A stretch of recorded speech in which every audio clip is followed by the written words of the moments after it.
Muito bem, pessoal, seguindo com os riscos químicos, agora vamos tratar do PCMSO, do Programa de Controle Médico de Saúde Ocupacional para os trabalhadores expostos aos agentes químicos. Na aula passada, vimos sobre o PPRA e todos nós sabemos que o PPRA vem antes do PCMSO. É preciso identificar os riscos ambientais para saber como fazer o controle médico desses trabalhadores.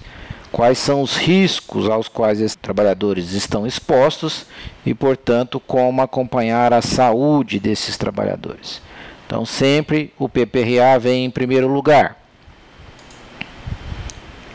Nós vimos em aulas prévias que são muitos os agentes químicos aos quais os trabalhadores poderão estar expostos. Nós vimos em uma das aulas iniciais que hoje nós temos cerca de 100 milhões de agentes químicos cadastrados na base do CIES. Destes, cerca de 8 mil são os principais agentes mais comumente encontrados no ambiente ocupacional. Então fica a pergunta: como que nós vamos acompanhar a saúde desses trabalhadores diante de um número tão grande de agentes químicos com seus efeitos variados sobre o organismo do trabalhador? É isso que nós vamos tentar abordar nessa aula.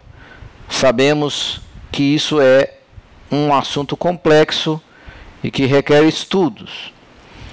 Então, vem a pergunta: como acompanhar a saúde dos trabalhadores? Existem exames específicos na NR7 para os trabalhadores expostos a agentes químicos? Então, sim, alguns agentes químicos nós temos exames específicos na NR7. Esses exames específicos estão descritos no quadro 1 e 2 da NR7. Mas, para a maioria dos agentes, nós vamos ver que não existem exames específicos para você acompanhar a saúde daquele trabalhador exposto a um determinado agente químico. Bom, quando a gente fala de exames específicos, são exames que mostram realmente que aquele trabalhador ou está exposto excessivamente àquele agente, ou está sofrendo algum efeito daquele agente específico. São exames não genéricos. Por exemplo, você faz exame de espirometria para todo agente que possa penetrar via respiratória e fazer mal ao aparelho respiratório. Ele não é um exame específico para um determinado agente. Serve para todo agente que é nocivo ao aparelho respiratório do trabalhador. Agora, o exame específico é para definir exposição excessiva ou efeito em relação àquele determinado agente. Por exemplo, dosagem de chumbo no sangue. É para você ver exposição excessiva do trabalhador a chumbo. Colinesterase é uma avaliação específica para o agente organofosforados ou carbamatos. Então, são exames mais específicos para determinados agentes químicos ambientais. Então, são inúmeros os agentes que não têm um exame específico, ou seja, um exame que você vai fazer e vai mostrar que aquela pessoa está intoxicada, ou teve exposta excessivamente, ou está tendo efeito sobre a sua saúde, especificamente em relação àquele agente químico. A maioria dos agentes químicos não tem exame específico. Vamos ver sobre isso na NR7. Então, aqui estamos na NR7, quadro 1, onde nós podemos ver alguns agentes químicos que têm exames específicos definidos por esta norma. Então, aqui, parâmetros de controle biológico para exposição ocupacional a alguns agentes químicos. Se eu não me engano, são 26 agentes químicos que estão aqui nesse quadro 1. Alguns são grupos de agentes, tipo os ésteres organofosforados e carbamatos, por exemplo. São todos os organofosforados, todos os carbamatos. incluem nesse grupo. Enfim, mas muitos agentes químicos nós não vamos encontrar exames específicos na NR7. Aqui no quadro 2, nós também encontramos algumas situações. Aqui está o quadro 2, parâmetros de monitorização e exposição ocupacional, alguns riscos à saúde. Então aqui nós temos os aerodispersóides fibrogênicos e não fibrogênicos. Nós já vimos o conceito de fibrogênico e não fibrogênico na aula de ação sobre o aparelho respiratório dos agentes químicos. Então quem tiver alguma dúvida sobre isso, voltem lá na aula. Aqui também nós temos entre os agentes químicos hormônios sexuais femininos. Então, trabalhador que trabalha exposto a hormônio sexual feminino, trabalhadores de laboratórios, de indústria farmacêutica, enfim. E o benzeno, que está aqui também separado no quadro 2 da NR7. Vejam que no quadro 2, como nós falamos, os exames não são muito específicos. Por exemplo, aerodispersóis não fibrogênicos e aerodispersóis fibrogênicos. Os exames aqui descritos servem para qualquer aerodispersóide fibrogênico ou não fibrogênico. Não é para você verificar alguma exposição excessiva ou um efeito específico de algum agente. O hemograma, por exemplo, que é pedido aqui no benzeno, ele é pedido também para radiação ionizante. Ou seja, hemograma é um exame inespecífico. O hemograma é um exame onde você vê as células vermelhas, brancas e plaquetas do sangue. E inúmeros agentes químicos e também agentes físicos, como as radiações, e também agentes biológicos, podem mudar o hemograma. Então, não é um exame específico. Dosagem de hormônio em homens também não é um exame específico que vai te mostrar uma exposição excessiva desses trabalhadores aos hormônios sexuais femininos. Esses exames eles vão te ajudar a ter uma noção se algum efeito desses agentes pode estar ocorrendo nesses trabalhadores. É diferente dos agentes do quadro 1. Por exemplo, vamos voltar aqui no quadro 1. Olha aqui no quadro 1. Arsênico. Eu doso arsênico na urina. Para ver o que? Exposição excessiva a arsênico. Não serve para outro agente, só para arsênico. Dosagem de cádmio na urina. Só serve para ver intoxicação com cádmio. É diferente dos exames que são genéricos. Então, esses sim são exames específicos para esses agentes que aqui estão definidos. Então, a maioria dos agentes nós não temos exames específicos. Vamos voltar ao slide. Muito bem, a NR7 nos traz no item 7.4.2 o seguinte: para os trabalhadores cujas atividades envolvem os riscos discriminados no quadro 1 e 2 desta NR, os exames complementares devem ser executados e interpretados com base nos critérios constantes dos referidos quadros e seus anexos. A periodicidade de avaliação dos indicadores biológicos do quadro 1 deverá ser, no mínimo, semestral, podendo ser reduzida a critério do médico coordenador ou por notificação do médico do agente de inspeção do trabalho ou mediante negociação coletiva de trabalho. Que isso fique claro, que todos aqueles agentes do quadro 1 da NR7 devem ser repetidos no mínimo a cada 6 meses. Pode o médico do trabalho diminuir esse tempo, de 3 em 3 meses, de 2 em 2 meses, dependendo da intensidade do agente, pela necessidade de acompanhar mais de perto esses trabalhadores, ele pode reduzir esse tempo, mas nunca menos que a cada 6 meses. Já o quadro 2 da NR7, então aqui estamos no quadro 2, vejam, para aerodispersóides fibrogênicos, você terá que pedir raio-x de tórax admissional e anual e espirometria admissional e bienal. Então, para fibrogênicos, o raio-x tem que ser todo ano e a espirometria de 2 em 2 anos. Para o aerodispersóides não fibrogênicos, o raio-x deverá ser trienal se menos de 15 anos de exposição, bienal se exposição maior que 15 anos e a espirometria bienal. Aqui a gente sugere que se faça todos dois bienal, porque fica difícil você controlar se o trabalhador já tem 15 anos de exposição ou menos. É uma situação complicada ficar fazendo esse cálculo e esse controle, se vai fazer de 3 em 3 anos ou 2 em 2 anos.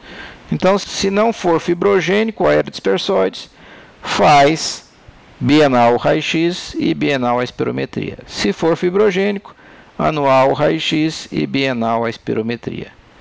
Então, o quadro 2 ele traz a periodicidade de cada um desses exames. Então, aqui nos hormônios sexuais femininos, eles são colhidos exames apenas para os trabalhadores homens que se expõem a hormônios sexuais femininos, como eu disse, em indústria farmacêutica, laboratórios.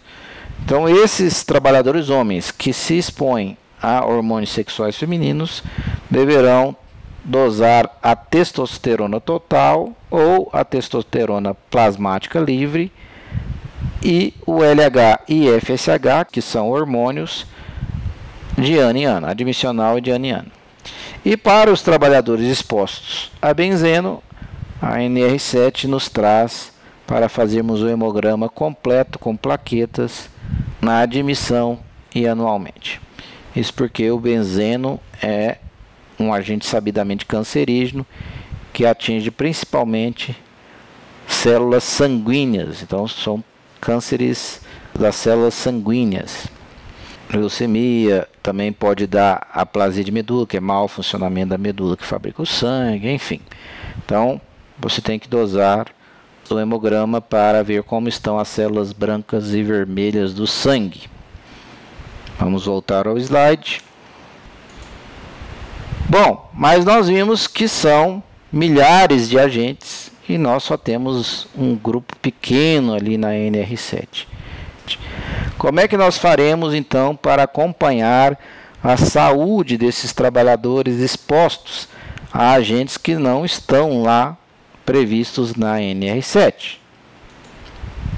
Isso vai depender de estudo e é por isso que nós ensinamos nas primeiras aulas como pesquisar sobre o agente químico, como pesquisar sobre os efeitos dele sobre o corpo do trabalhador, o que são os agentes, enfim, ensinamos aqueles sites de busca de informações sobre os agentes químicos. Então vamos usar como exemplo esses 4 agentes aqui. Vamos inicialmente abrir a NR7, o quadro 1. Aqui estamos de volta no quadro 1 e vamos por parte. Vamos procurar primeiro a amônia. Vejam, nós já começamos em AN, anilina. Então não tem amônia aqui. Como é que nós vamos saber o que nós precisamos acompanhar na saúde desse trabalhador que está exposto à amônia? Vamos voltar ao slide e vamos à FISPIC da amônia. Muito bem, estamos aqui numa FISPIC da amônia da Petrobras. Então está aqui a amônia industrial. Vamos ver os efeitos da amônia no corpo para que a gente possa saber como acompanhar a saúde desse trabalhador. Aqui estamos no item 11 da FISPIC da amônia Informações toxicológicas. Vamos ver os efeitos da amônia sobre o corpo do trabalhador. Na pele, provoca queimaduras severas na pele, com dor, formação de bolhas e descamação. Então a pele pode se tornar branca ou amarelada de aspecto de cera. Então aqui, a título de PPA, nós sabemos como proteger esse trabalhador. Devemos proteger a pele. Devemos proteger o olho. Então, provoca lesões graves oculares, com lacrimejamento, dor, pode ulcerar a córnea e atrofia da íris, pode levar à cegueira. Ora, aqui já cabe uma reflexão. Se o seu trabalhador está exposto a algum agente que pode agredir o olho, não é interessante que você tenha, no mínimo, um exame de acuidade visual desse trabalhador? Ver como ele está enxergando, como um exame de triagem? E se esse trabalhador estiver com alguma deficiência visual, você orientar um exame oftalmológico mais aprofundado? Então, aqui cabe já um exame para acompanhar a saúde do trabalhador exposto à amônia. Então, um exame oftalmológico ou, no mínimo, uma acuidade visual desses trabalhadores. De quanto em quanto tempo? Não existe um padrão. Não existe determinação em lei. Não existe norma sobre isso. Aconselha-se, já que ele vai ter que fazer o exame clínico periódico anualmente, então faça anualmente. Os exames do quadro 1 serão de 6 em 6 meses, mas nós vimos que a amônia não está lá. Então esse trabalhador fará exame a cada ano, dentro daquela determinação de que trabalhadores expostos a riscos devem fazer exame anual, que está lá na NR7. Muito bem. No aparelho respiratório, pode provocar sintomas alérgicos ou asmáticos e dificuldade de respirar. Ora, nós então estamos diante de um gás, a amônia é um gás, que faz mal para o pulmão. Pode dar asma, pode dar dificuldade respiratória. Então, apesar de não haver descrição de que você deve pedir exames de raio-x e espirometria do trabalhador exposto à amônia, você deve pedir para acompanhar a saúde respiratória desse trabalhador, até para você fazer a admissão correta. Se nós estamos diante de um agente que pode causar asma ou pode causar sintomas alérgicos, você vai admitir um trabalhador com histórico de asma para essa função? Ora, o exame vai servir até para você triar o melhor trabalhador para essa função. É claro que o ideal, como nós vimos no PPA, é que o trabalhador não se exponha ao agente.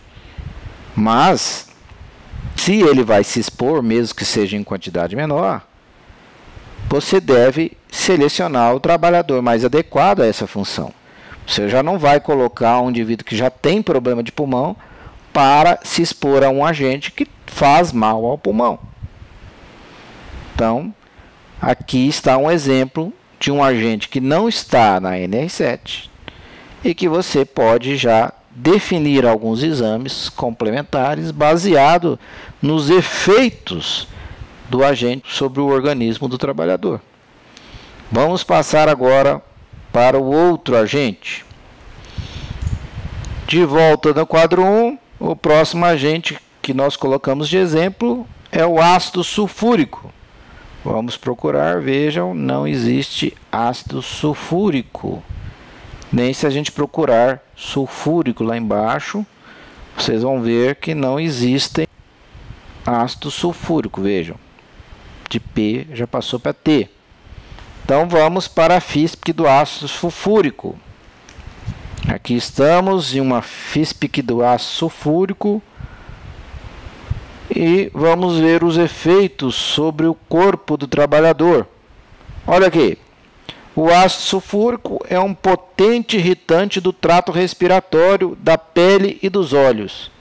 Então, muito semelhante à amônia. Então, nós vamos acompanhar a saúde desses trabalhadores baseado nas informações dos efeitos desse agente químico sobre a saúde do trabalhador. Então, sobre a pele, produz queimaduras graves com fibrose cicatricial. Nos acidentes com os olhos, pode provocar graves ulcerações, catarata e glaucoma. Então, esse trabalhador precisa de um acompanhamento oftalmológico, um acompanhamento, no mínimo, de uma acuidade visual. A inalação do vapor ou da névoa pode causar tosse, espirro, sangramento nasal, broncoespasmo, dificuldade respiratória e edema pulmonar. Ora, então temos que acompanhar a saúde respiratória desse trabalhador, fazendo raio-x, espirometria. E aqui, como é uma névoa, está lá dentro dos aerodispersóides. Então, não fibrogênicos, que define bienal para o raio-x e bienal para a espirometria. Então, fica aqui mais um exemplo de como acompanhar a saúde do trabalhador exposto a esse agente químico.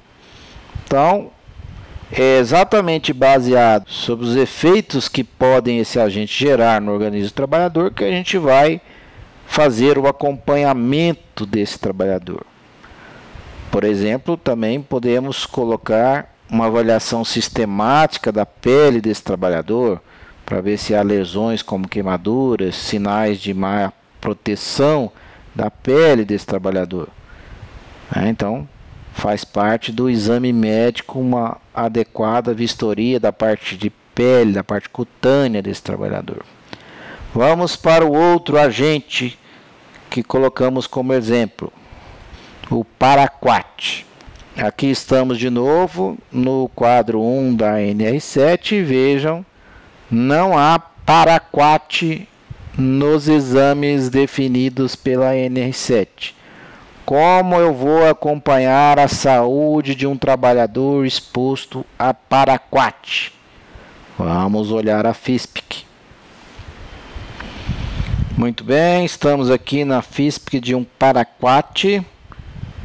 Olha aqui, dicloreto de paraquat ou paraquat. Trata-se de um agente herbicida usado na indústria agropecuária. Então, herbicida para matar plantas indesejáveis aí na cultura. Então, vamos ver aqui os efeitos sobre a saúde. Olha lá, é um produto irritante para os olhos e para o sistema respiratório. É um agente extremamente tóxico. Vamos seguir aqui com os efeitos. Muito bem, agora aqui nas informações toxicológicas, item 11 da FISPIC. Vamos lá, aqui estão os efeitos. Quando inalado, é irritante para o sistema respiratório. Em contato com a pele, é irritante para a pele. Nos olhos, irritante para os olhos. As vias de absorção são a pele, a mucosa respiratória, ocular e digestiva. É um produto que é rapidamente excretado pelos rins. 80 a 90% é excretado nas primeiras 6 horas. O catabolismo do paraquat pelo citocromo P450 provoca a formação de superóxidos que reagem com os lipídios celulares. Nos pulmões, constituem o órgão-alvo do paraquat. A ação dos superóxidos resulta em modificações de permeabilidade de sua membrana celular e morte das células parenquimatosas e endoteliais.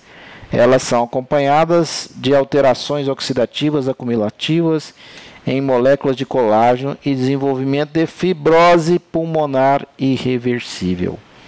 Ora, estamos diante de um agente fibrogênico pulmonar. Então, esse agente pode causar uma fibrose pulmonar progressiva e maciça, causando morte. Então, é necessário o acompanhamento respiratório deste trabalhador. Então, faremos raio-x de ano em ano, espirometria de 2 em 2 anos. E aqui cabe a proteção ocular. Então, o acompanhamento da vista desse trabalhador. E aqui, esse exemplo nos remete a uma informação que nós já passamos. A maioria dos agentes químicos será eliminada, será excretada, retirada do corpo através dos rins e do fígado. Então são órgãos que devem estar funcionando muito bem. Então cabe solicitar exames de como está o funcionamento dos rins e do fígado desses trabalhadores. Haja visto que esses órgãos serão muito exigidos para depurar, para limpar, se houver absorção desse agente pelo trabalhador. Então, faremos exames dos rins e faremos exames da função do fígado. Esse citocromo P450 é uma substância que está lá no fígado, aqui, ó, o catabolismo, ou seja, a quebra do paraquat pelo fígado, é no citocromo P450. Então, trabalhadores expostos a inúmeros agentes químicos, você precisa ter um controle de função renal e de função hepática desses trabalhadores. Como está funcionando o rim, como está funcionando o fígado desse trabalhador, porque muitos desses agentes químicos terão que ser eliminados pelo fígado e pelo rim. Então é importante o acompanhamento da saúde desses órgãos.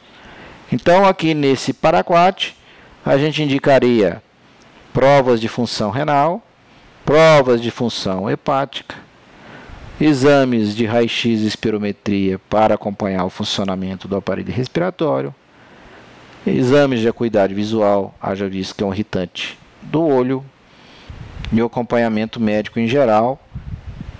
Vamos voltar ao slide.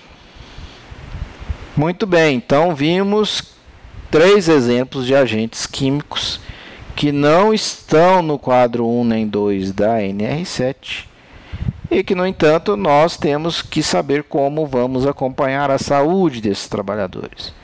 E a saúde desses trabalhadores será acompanhada baseado nos efeitos dos agentes sobre o corpo do trabalhador. Bom, nós vimos que a FISP traz informações importantes.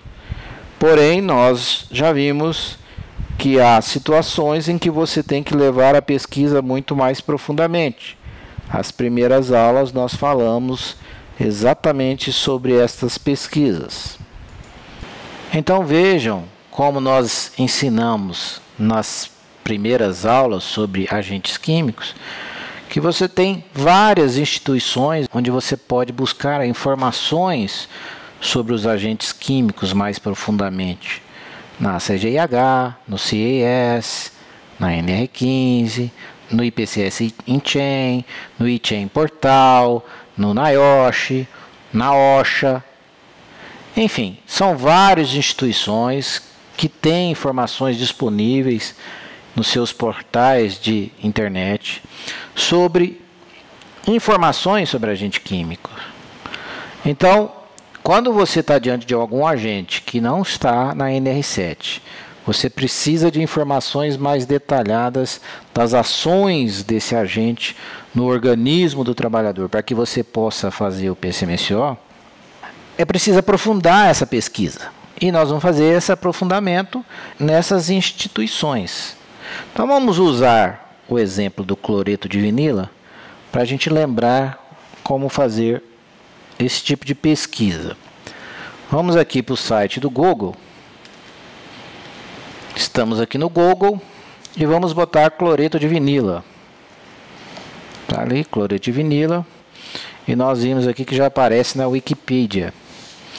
Então vamos na Wikipedia, e nós podemos ver que a Wikipédia Nacional traz muito pouca informação a Wikipédia em português.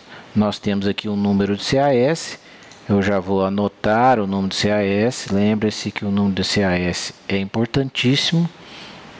Muitas pesquisas serão feitas em cima do número do CAS. E aí nós podemos entrar no site do CAS, Common Chemistry. Então vamos botar aqui Common Chemistry, Common Chemistry. E aqui está Common Chemistry. O Common Chemistry que nós vimos pertence ao CAS. E aí vamos colocar aqui o número do CAS do cloreto de vinila. E aqui já aparece então no Common Chemistry o cloreto de vinila. Veja aqui, vinilclorid. Aqui está a fórmula dele. Aí nós podemos ir para o link da Wikipédia em inglês. Lembrem que a Wikipédia em português não tinha quase informação nenhuma. E olha, quanta informação existe no cloreto de vinila da Wikipédia em inglês.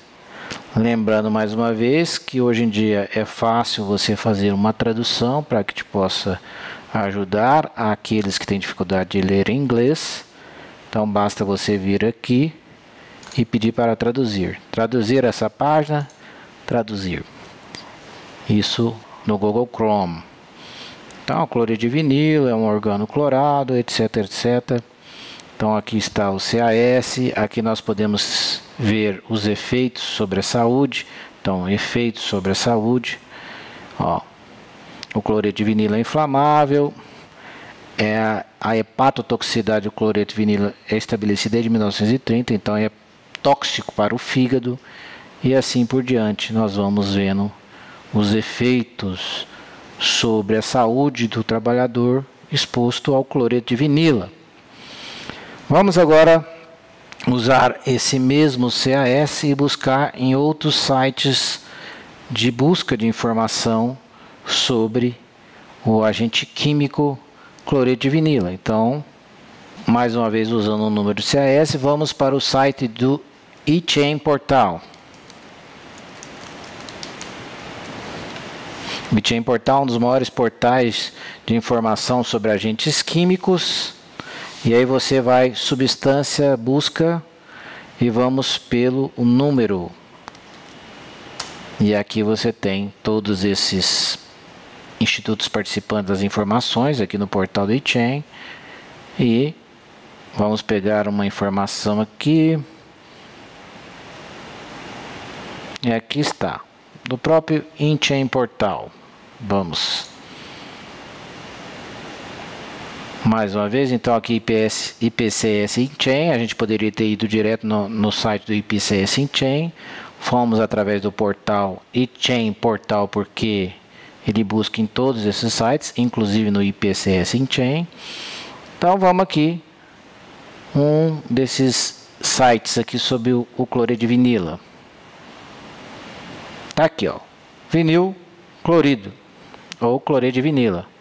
Aqui tem todas as informações que vocês queiram sobre o agente. Então, por exemplo, se ele é carcinogênico, se ele é teratogênico, se ele é mutagênico, quais os dados sobre a saúde humana em termos de toxicidade, em adultos, crianças, em animais.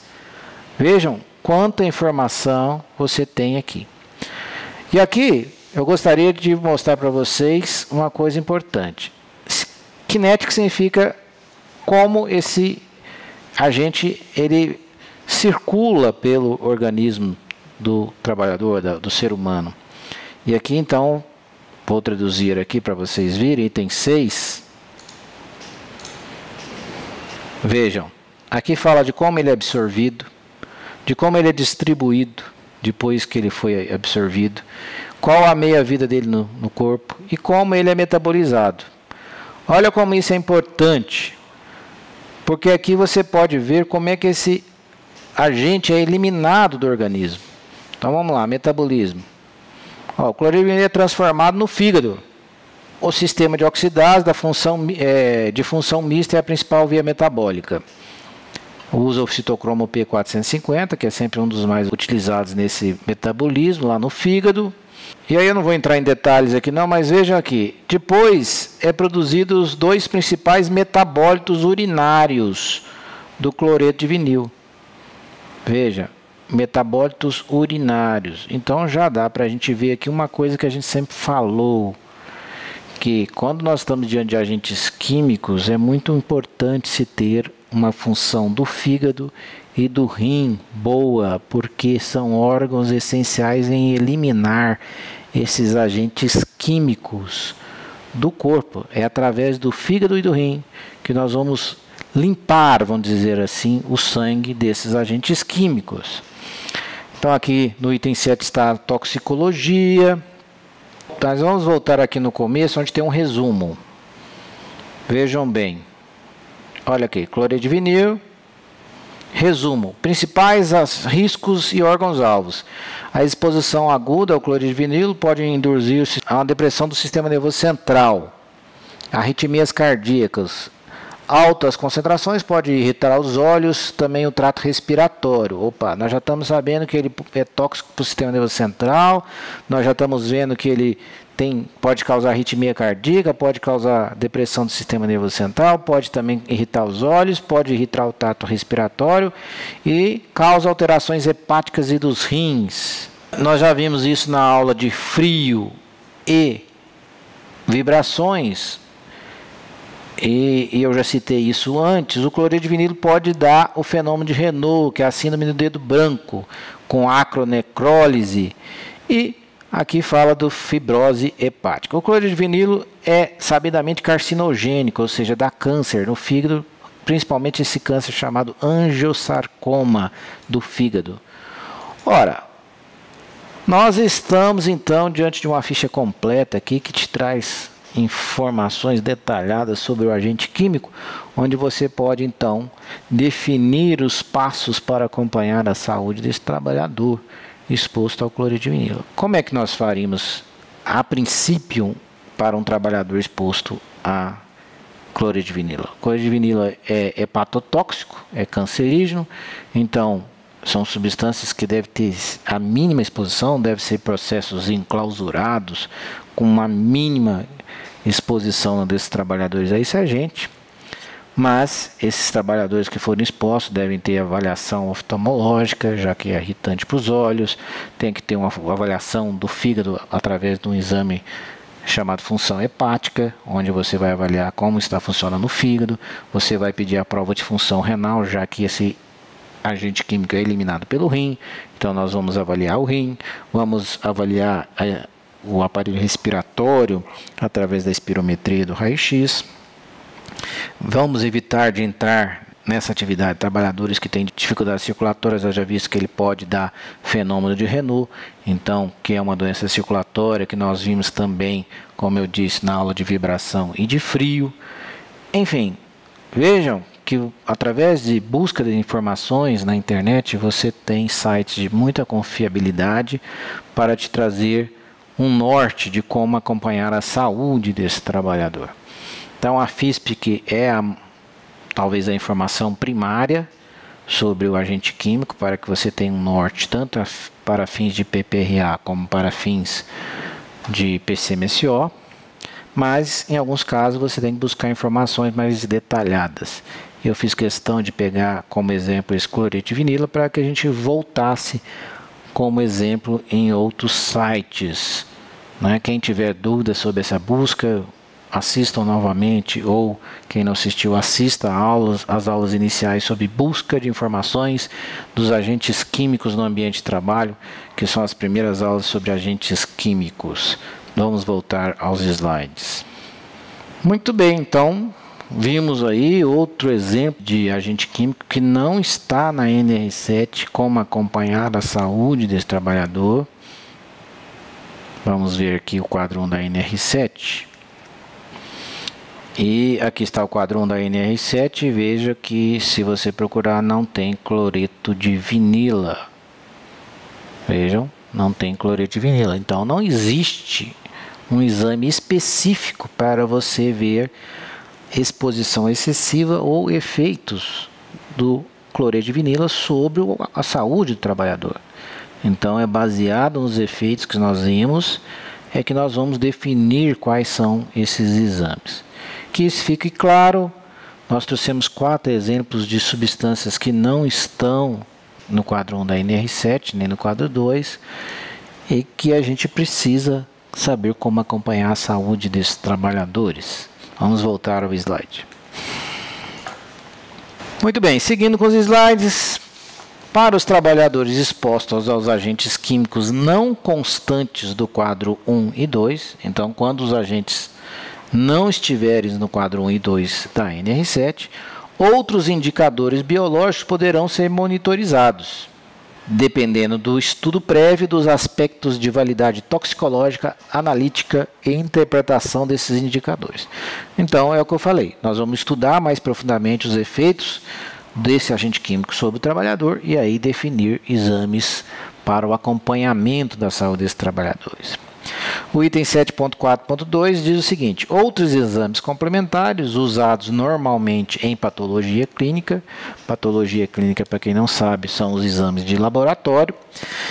Para avaliar o funcionamento de órgãos e sistemas orgânicos, podem ser realizados a critério do médico coordenador ou encarregado, ou por notificação do médico agente de inspeção do trabalho, ou ainda decorrente de negociação coletiva de trabalho.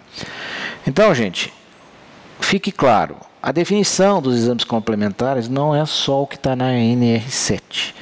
O médico de trabalho tem a autorização, mediante o conhecimento dos riscos daquele agente, definir quais são os exames que ele vai pedir para acompanhar a saúde desse trabalhador. E, é claro, deve-se direcionar esses exames para os efeitos tóxicos desses agentes. Então, nós vimos para cada um desses agentes que nós citamos como exemplos, como pedir exames complementares para acompanhar a saúde desse trabalhador. Mais uma vez, cito a necessidade de acompanhamento do rim e do fígado desses trabalhadores. É aqui no fígado e aqui no rim que nós eliminaremos a imensa maioria desses agentes do nosso corpo. O fígado metaboliza, ou seja, o fígado trabalha esse agente e depois ele é eliminado ou pela bile, ou ele é jogado no sangue e depois eliminado pelo rim. Então esses dois órgãos, para os trabalhadores expostos a agentes químicos, devem estar em pleno funcionamento.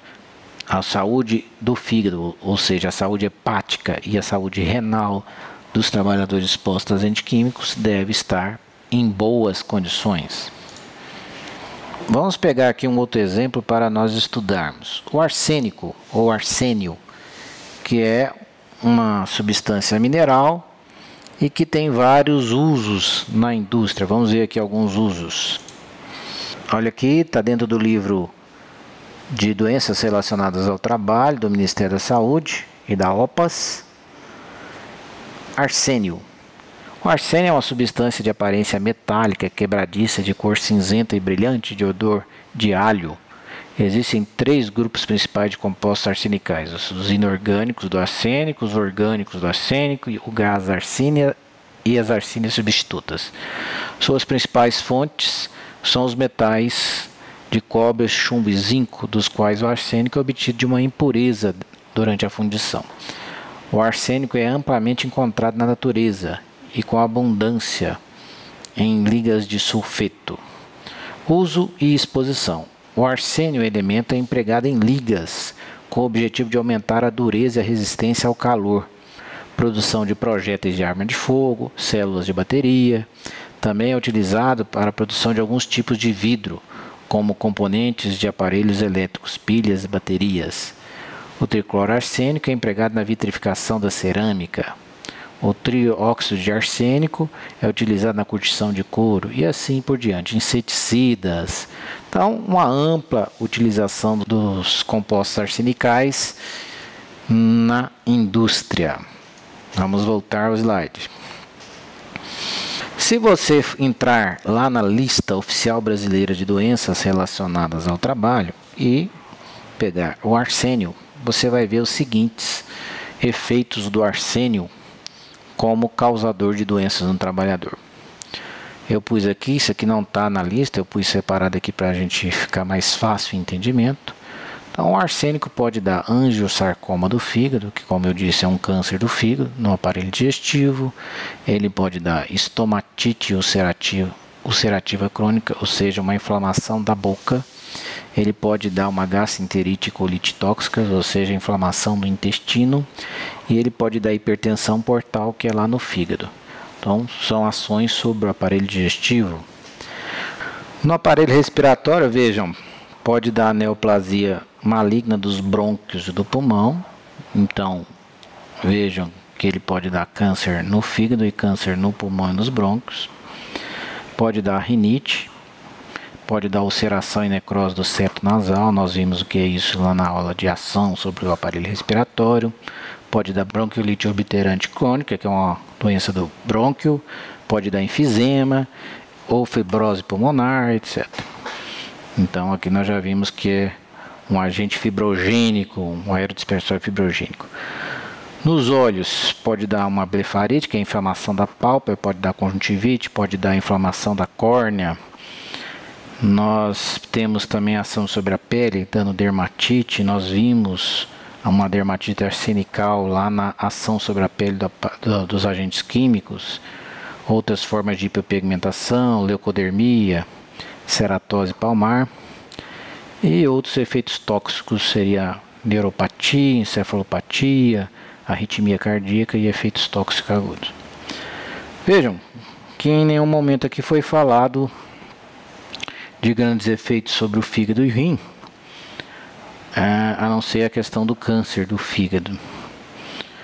Mas como que a gente acompanha a saúde do trabalhador exposto a arsênico? Nós fazemos exame de urina. Ué, mas por que então exame de urina? Exatamente por causa daquilo que nós falamos. Apesar da absorção dele ser principalmente via respiratória, depois dele ser absorvido pelo aparelho respiratório, ele vai cair na corrente sanguínea e então vai ser metabolizado, ou seja, trabalhado no fígado para poder ser eliminado ou pela bile ou depois através do rim. Então, é no rim, na urina, que a gente vai ver a exposição excessiva desse trabalhador ao arsênico. Então, é por isso que o quadro 1 da NR7 traz para a gente dosar na urina o arsênico. Então, esse exemplo eu trouxe para mostrar para vocês como o agente que tem múltiplos efeitos no corpo, nós vamos dosar o arsênico na urina, porque é exatamente através do rim que o organismo elimina esse arsênico do corpo.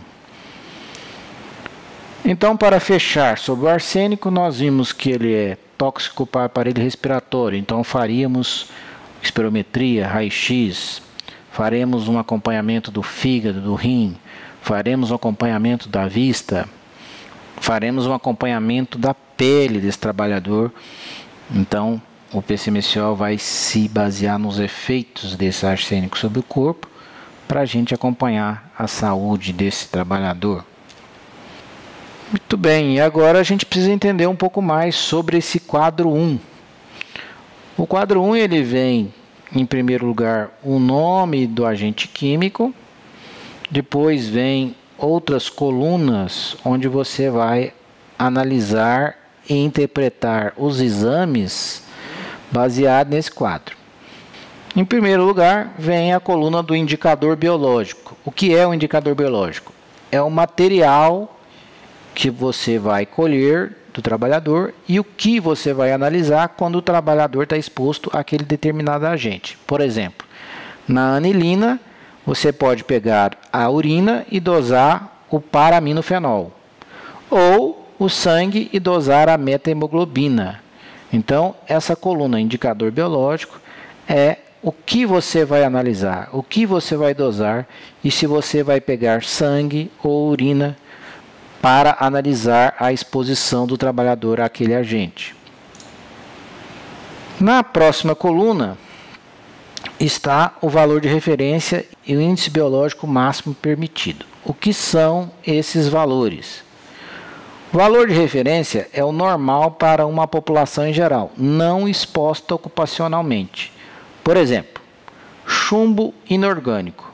Você vai dosar no sangue o chumbo e na urina você vai dosar o ALA-U, o ácido delta-aminolevulínico. U significa ALA na urina, porque pode ser ALA-S, que é o ALA no sangue. Então, ácido delta-aminolevulínico no sangue, ácido delta-aminolevulínico na urina.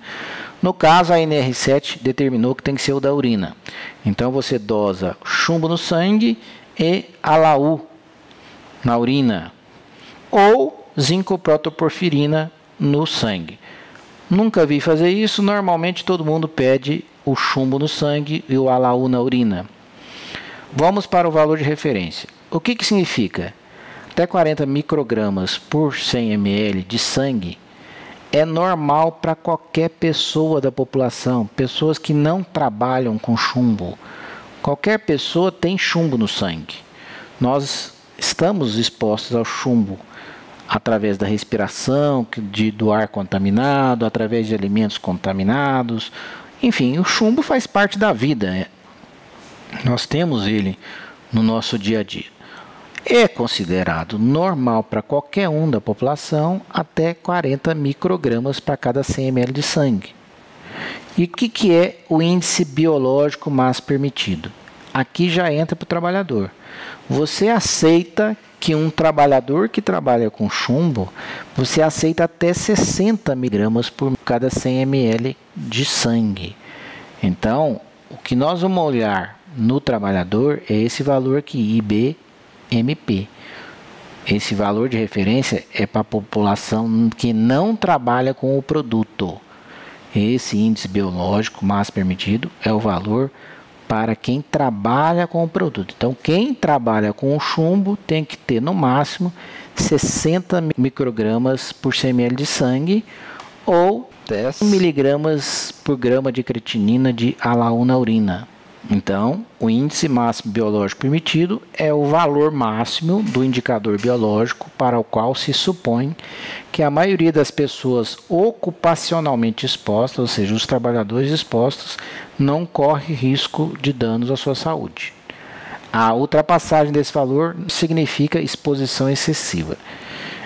Então, se estiver acima deste valor, significa que o trabalhador está exposto excessivamente. Então, nós vamos sempre analisar o índice biológico máximo permitido para os trabalhadores. Então, para trabalhador, o valor é esse, é o índice biológico máximo permitido. Aqui mais uma vez, o chumbo então para a população em geral é até 40 de chumbo, 4,5 mg por grama de creatinina de ALA-U, ou se for a zincoprotoporfirina, 40 microgramas por 100 ml de sangue. E já para os trabalhadores expostos, nós podemos aceitar até 60 microgramas por 100 ml de chumbo no sangue ou uma ALA-U de 10 miligramas por grama de creatinina. Então vejam, esse é o valor que a gente vai usar para o trabalhador. E se passar o valor desse índice biológico máximo permitido?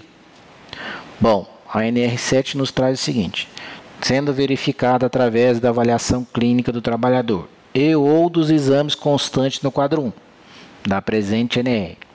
Apenas exposição excessiva, EE ou SC+, ao risco, mesmo sem qualquer sintomatologia ou sinal clínico, deverá o trabalhador ser afastado do local de trabalho ou do risco, até que seja normalizado o indicador biológico de exposição e as medidas de controle nos ambientes de trabalho tenham sido adotadas. É claro, se está tendo exposição excessiva, é porque o PPRA está ineficiente, o controle ambiental está ineficiente, o uso do EPI está inadequado, enfim, temos que ter medidas ambientais aprimoradas e afastar esse trabalhador até que o índice volte ao normal. E esse trabalhador só vai poder voltar depois que as medidas ambientais para minimizar a exposição tenham sido tomadas.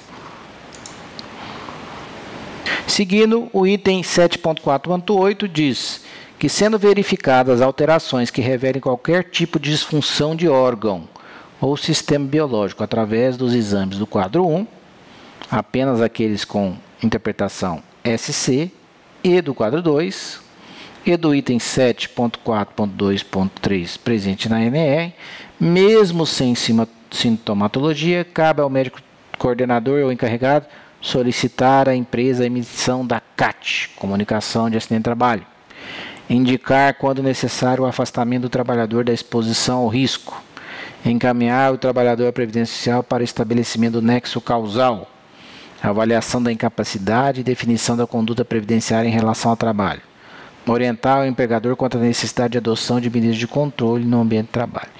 Então, temos que emitir a CAT, afastar o trabalhador do risco, encaminhar o trabalhador para a Previdência Social para afastamentos maiores que 15 dias e comunicar o empregador da necessidade urgente de alterações no ambiente de trabalho para que os trabalhadores não venham a adoecer diante daquela exposição excessiva àquele agente. Bom, a próxima coluna lá do quadro 1 da NR7 é o método analítico. Nós não vamos entrar em detalhe disso, é apenas uma informação para o laboratório que vai fazer a dosagem da substância, ou no sangue ou na urina, de qual método deve ser utilizado. Aqui, por exemplo, espectrofotometria de absorção atômica. Então, são detalhes que não cabem nessa aula. Então, é apenas o meio através do qual o laboratório vai fazer a medição desse agente. A próxima coluna é muito importante para todos nós. É a amostragem. A amostragem é definido quando deve ser colhido o exame. Isso aqui muitas vezes não é atendido pela maioria dos serviços de segurança do trabalho. Você tem horários específicos para colher cada exame de cada agente. Então, é muito importante que esse agente tenha a medição, ou na urina ou no sangue, essa coleta seja no horário correto. Então, tem agente que vai ser colhido pela manhã, tem agente que vai ser colhido no final do dia, do trabalho, tem agente que vai ser colhido no final da semana. Então, isso precisa ser observado. Então, esse quadro, a amostragem, é quando deve ser colhido o sangue ou a urina para se fazer o exame do trabalhador. Lá vocês vão encontrar as seguintes opções: FJ, que significa no final da jornada de trabalho, ou seja, o trabalhador vai fazer seu trabalho normal e no final do dia vai colher ou o sangue ou a urina. FS significa no final do último dia da jornada da semana, portanto, na sexta ou no sábado, no final do dia, deve-se colher o exame de sangue ou urina que foi orientado. FS+, início da última jornada da semana, então no início da sexta-feira ou no início do sábado. PP+, significa pré ou pós a quarta jornada de trabalho da semana. Então, se começa na segunda, terça, quarta, quinta. Então, antes e após a jornada da quinta-feira. Isso se a jornada começar na segunda. PU significa primeira urina da manhã. NC significa não crítico. Pode colher em qualquer dia e qualquer horário, desde que já tenha 4 semanas de trabalho. Vamos ver aqui o de cima. Olha aqui, o chumbo é NC, T-1. NC significa não crítico, pode colher qualquer horário, qualquer dia. T-1 significa que após um mês de trabalho, no mínimo, você deve começar o monitoramento. Então, esses exames eles foram baseados nesse tipo de amostragem, ou seja, definido aquele horário e aquele dia de coleta do exame. Então, isso tem que ser respeitado para que o exame seja efetivo. No quadro 2, parâmetros para a monitorização da exposição ocupacional a alguns riscos à saúde, nós temos 2 agentes químicos específicos lá. Nós temos lá o aerodispersóis, fibrogênio, não fibrogênio, que englobam inúmeros agentes, né, que fala da radiografia e da espirometria, mas especificamente nós temos os hormônios sexuais femininos, que o trabalhador se expõe quando na manipulação de hormônios sexuais femininos em laboratórios de análise, em laboratório de pesquisas, em indústrias farmacêuticas, em farmácias de manipulação. Então, para os trabalhadores homens, somente para homens que trabalham expostos a hormônios sexuais femininos, deve-se fazer a testosterona total ou plasmática livre, o LH e o FSH, que são hormônios que tem no sangue de todos nós seres humanos. Então, através desse controle hormonal, é que vai ver se esse trabalhador está expondo excessivamente a hormônios sexuais femininos. De preferência, quando o trabalhador for se expor a hormônios sexuais femininos, deve-se dar preferência a trabalhadoras mulheres. Deve-se fazer no admissional e anual. O benzeno, que está aqui também, é previsto a realização de hemograma completo e plaquetas. Nós sabemos que o benzeno é uma substância que tem intensa ação sobre o sangue e a medula que fabrica o sangue. Então pode dar câncer no sangue, leucemia, pode dar distúrbios de fabricação do sangue, as chamadas displasias medulares. Então é por isso que se dosa o hemograma, que é um exame para ver glóbulos vermelhos, brancos e plaquetas do sangue. Tem muita gente que confunde hemograma como se fosse um exame que visse tudo. Não. Hemograma é um exame que serve somente para você ver glóbulos vermelhos, glóbulos brancos e plaquetas. Se estão no número normal, se estão em forma normal. Basicamente você vai ver se o trabalhador está com algum tipo de anemia, algum distúrbio dos glóbulos vermelhos, ou se tem algum distúrbio dos glóbulos brancos, que são células de defesa do corpo. Tanto que é comum pedir hemograma em situações de infecção. Você vai no hospital com febre e pede hemograma. Então, hemograma é um exame apenas para analisar as células do sangue. Só serve para isso e muitas vezes é confundido como se fosse um exame que visse inúmeras alterações sanguíneas. Bom, dentro do PCMSO, sem dúvida, a parte de treinamento, de educação do trabalhador em termos de saúde ocupacional. Lá na NR1, que é disposições gerais, a primeira norma regulamentadora, está escrito lá no item 1.7. Cabe ao empregador: C. Informar aos trabalhadores os riscos profissionais que possam originar-se nos locais de trabalho, os meios para prevenir e limitar tais riscos e as medidas adotadas pela empresa.